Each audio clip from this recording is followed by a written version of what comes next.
Education has been an important aspect of my life. I learned from an early age how important education really is. And my parents made sure that we knew our history and our heritage.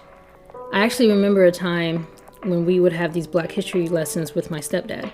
And one time he actually gathered us in the living room and we had to sit on the couch and we had to watch the movie Amistad.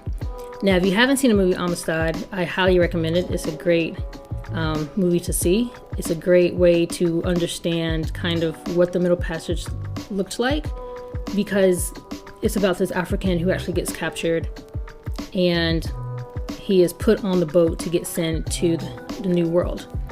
And you get to see the Africans packed on the boat like sardines. You get to see how the conditions that these people had to be in. And so there's even one particular part in the movie where you had all these Africans who somehow escape from the bottom of the boat and start jumping ship because they rather commit suicide, they rather die than be enslaved in the New World.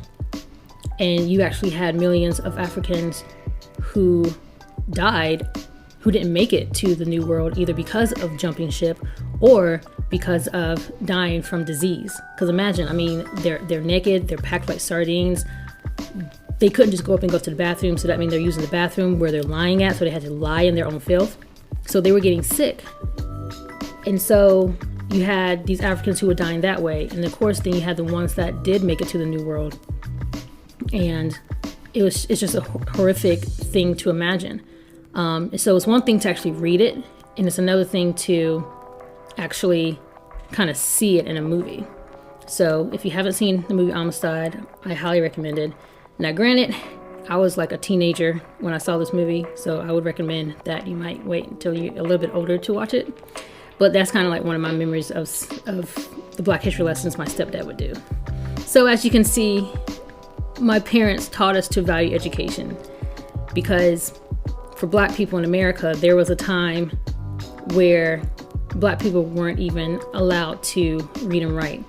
In fact, some people actually believed that Black people weren't smart enough to even receive an education. And so in my family, we value education so much that even when it comes to in higher education, like going to college, it wasn't a matter of if we went to college, but which one we were going to attend. So all of my parents attended college. In fact, my stepdad, he has his PhD from North Carolina A&T University, which is an HBCU in Greensboro, North Carolina. My mom has a master's along with other certifications, and she did her undergrad at an HBCU named John C. Smith University, which is in Charlotte, North Carolina. And my dad has his master's as well with other certifications, and he did his undergrad at Benedict College, which is also an HBCU. So 3 out of my 4 parents all went to an HBCU. Now, my stepmom actually went to UNC Chapel Hill, home of the Tar Heels. So even though she didn't go to an HBCU, she still attended a very prestigious university. So like I said, education is a very big part of my family. And I guess that's why I do what I do, and that's why I value education, because understanding our history, understanding the hardships that we had to go through, and the things that we could not do and could not have, especially when it comes to the Black community, I am a huge advocate for education and for people getting an education in order to get ahead in life.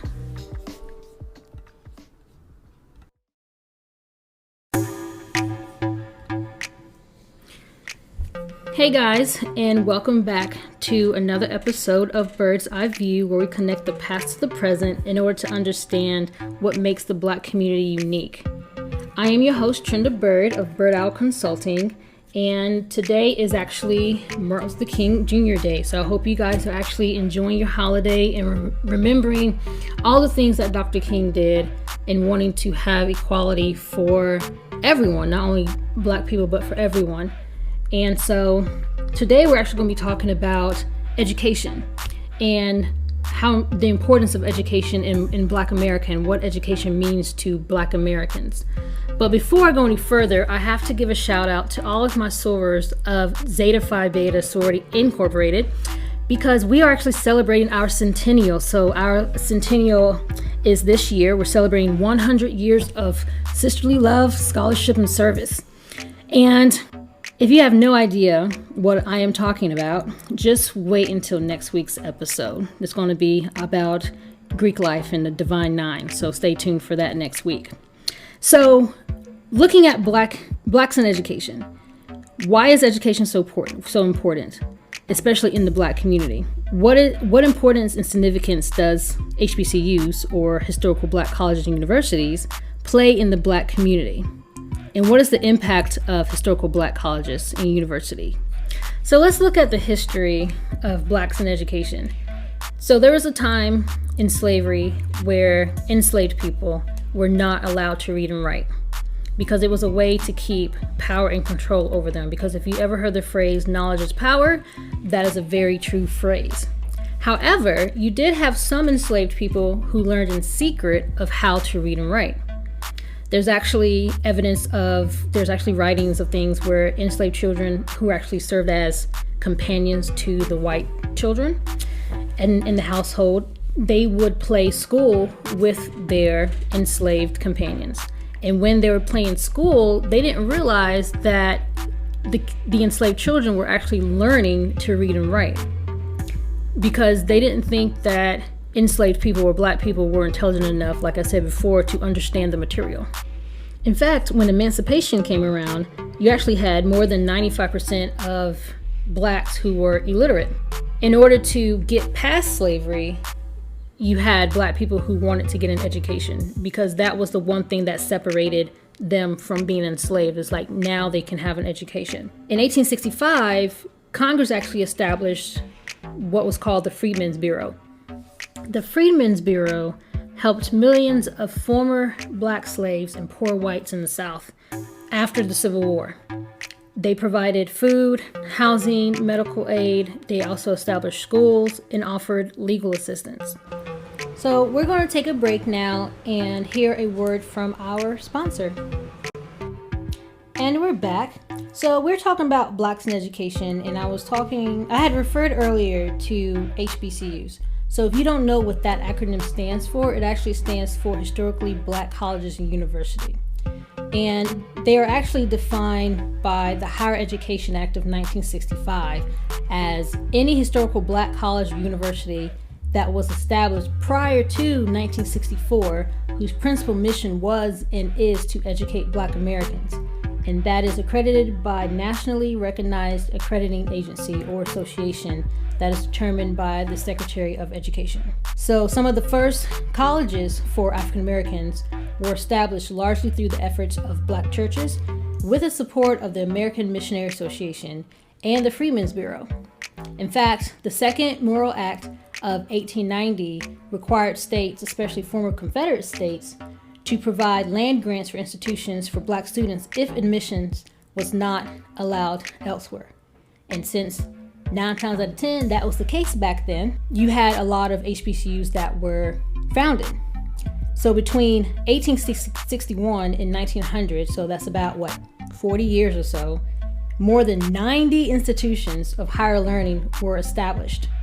90 within 40 years, that's a lot. And in fact, one of the first HBCUs was Shaw University, which was founded in Raleigh, North Carolina in 1865.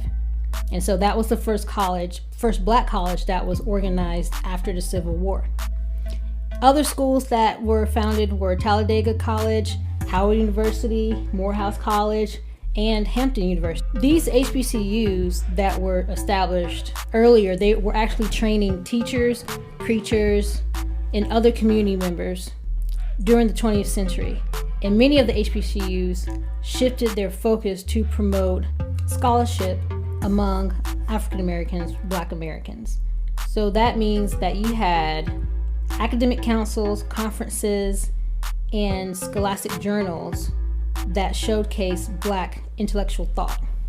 And so when you think about some of these these scholastic journals and intellectual thought, some of the people that you might think about are W.E.B. Du Bois, Ida B. Wells, Booker T. Washington, and Martin Luther King Jr. And they all attended historically black colleges or universities. Now, you have to understand that once black Americans were allowed to get an education, that did not mean that everything was great. Many times, black Americans had to regularly study in less than desirable and sometimes dangerous environments, and others had to resort to teaching themselves what they could. Now, remember when I talked about the Second Mayoral Land Grant Act of 1890?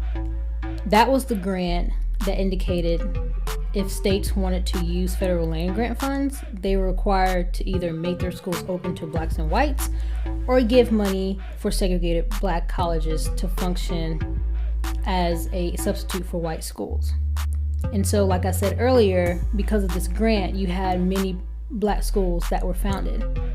You also had schools like Alabama A&M, North Carolina A&T, Florida A&M that were founded because in the grant, these programs were intended to strengthen research, extension, and teaching in the food and agriculture sciences. So the letters A&M actually mean agriculture and mechanical, and then A&T means agriculture and technical. So when you hear some of these names, these schools, and you hear A&M or A&T, then more than likely they were actually created from that grant. And since 1964, HBCUs have grown both in funding and size, enhancing equal opportunity and educational rights for all students. And today there are actually more than 100 HBCUs across the South, East Coast, and the Midwest. If some of you guys don't know, HBCUs, there is a culture within them. And even in non-HBCUs, each university has their own culture. But HBCUs kind of have this general culture that they all share. HBCUs actually opened the door for educational opportunities for many African Americans who were once legally denied an education. And additionally, these schools provided African American students with a nurturing environment to explore their collective identities and cultures. So you have things like Battle of the Bands, you have Greek life, which we call Divine Nine. There's 9 black Greek sororities and fraternities that collectively that is called the Divine Nine. And we'll actually get more into that in next week's episode.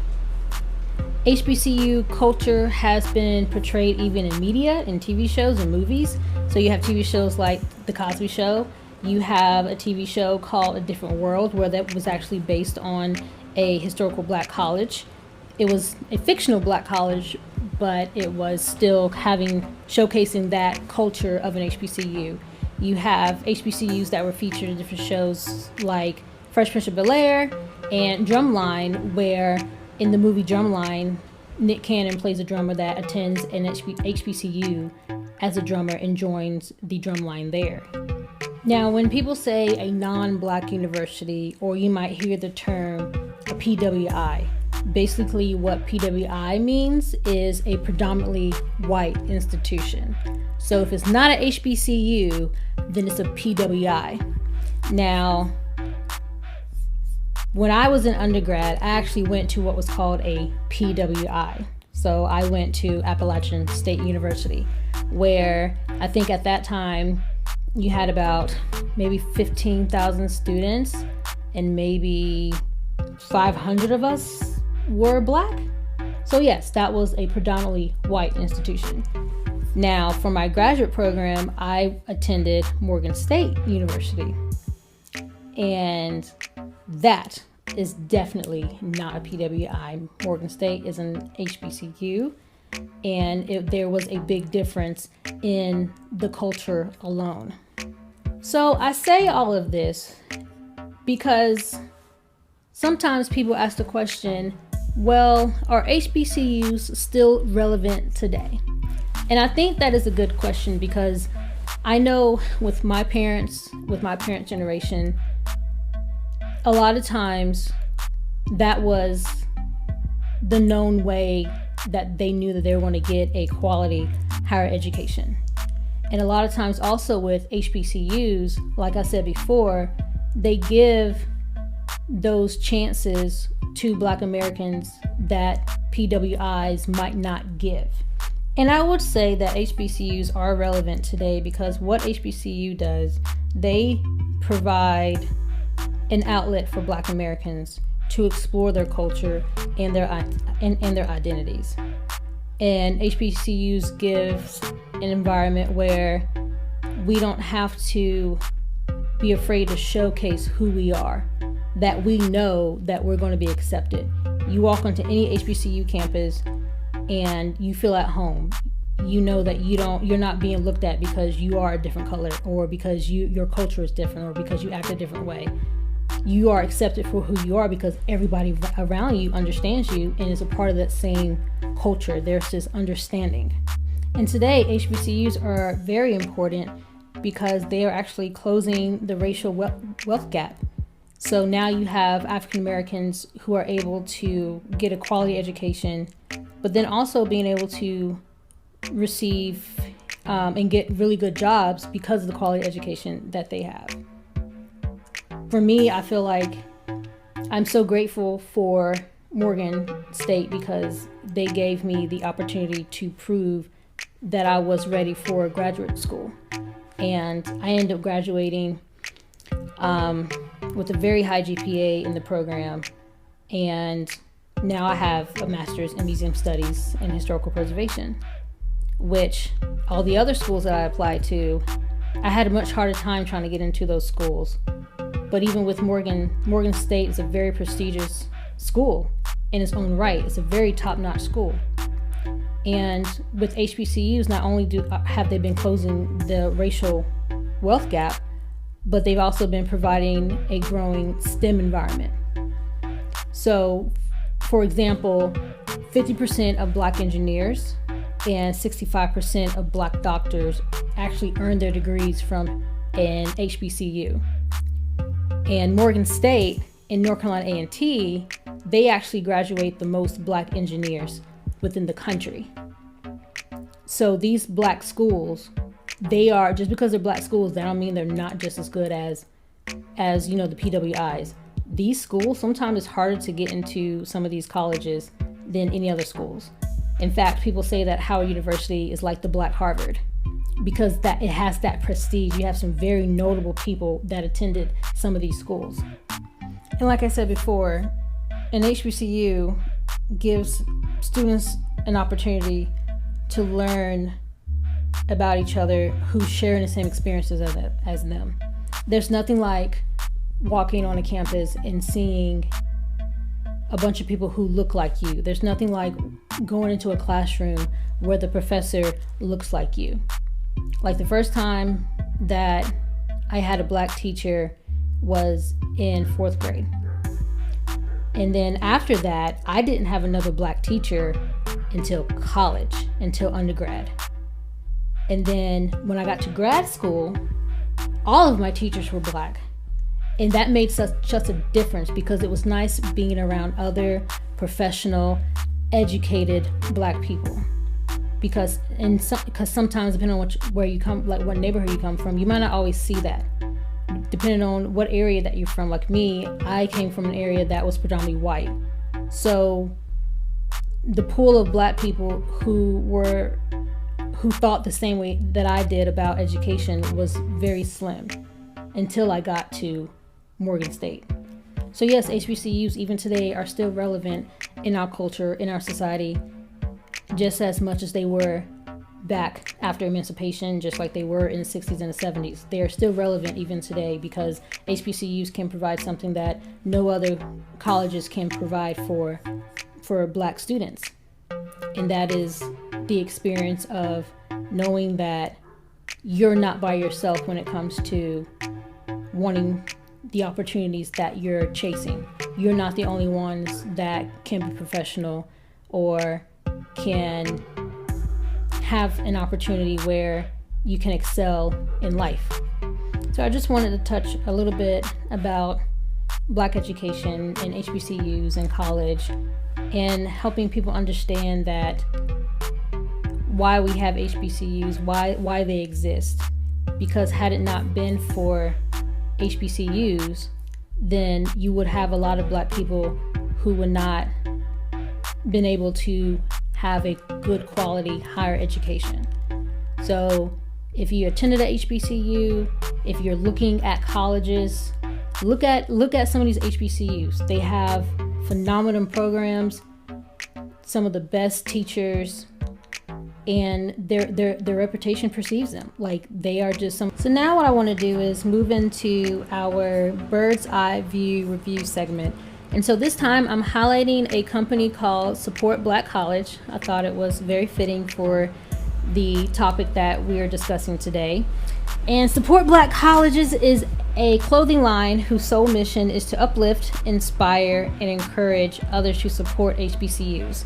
This company was founded by 2 Howard University students who saw a need to spread awareness about the school that changed their lives. The brand, the business actually is responsible for employing over 70 college ambassadors and actually gives thousands of dollars in scholarships. So this is a great company.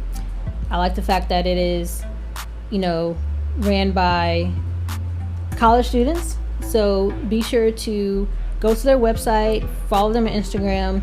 I'll have the website and their Instagram on the show notes. So in the show notes.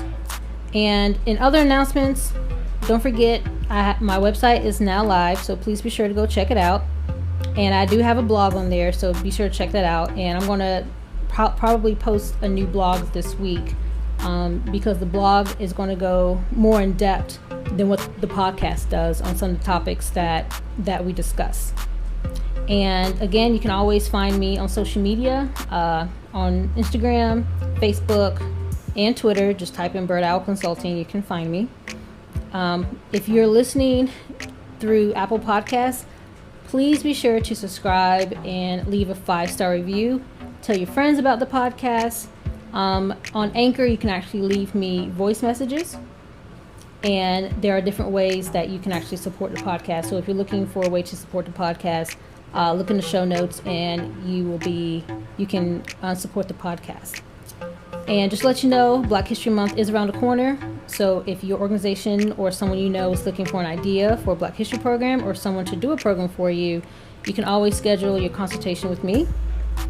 And I think that's all I have for today. So if you have any questions or topic that you might want me to explore, you can always email me at ByrdOwlconsulting@gmail.com and put in the subject line Bird's Eye View Podcast, so I'll know that is what it's pertaining to. So thank you guys. That is it for today. And remember, in order to know where you're going, you have to know where you come from. So stay tuned for next week. Bye.